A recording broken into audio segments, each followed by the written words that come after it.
अक्षरशः साहेब एवढी अतिवृष्टी होती का आम्ही आरणीवर टाकलेला कागद पण आमचा राहत नव्हता. एवढं वादळ सुटलं होतं, त्याच्यामध्ये एवढी गारपीट होती. हा या अवस्थेमध्ये ना साहेब डोळ्यात पाणी आहे. त्या कागदावर असं झोपून राहिलो होतो झोपून. आणि पाणी बघा आता पाऊस संपून किती वेळ झाला, हे पाणी कमी पडतं का पाहा तुम्ही. बघा आता ही आरण पाण्याखाली आहे. बघा इकडून तिकडून दोन्ही साईडनी खालून पाणी निघून गेलं तिच्या. तशी तर भिजलीच होती पूर्ण. आता हा नावाला पोचारा फिरावलाय. पावसात तर कधी राहिलं नाही तुम्ही. आता नंतर माझ्या जीवाला थोडं बरं वाटा म्हणून मी वरून परत टाकून दिलं.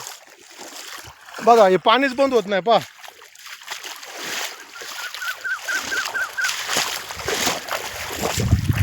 आता याचा फोटो काढू, व्हिडिओ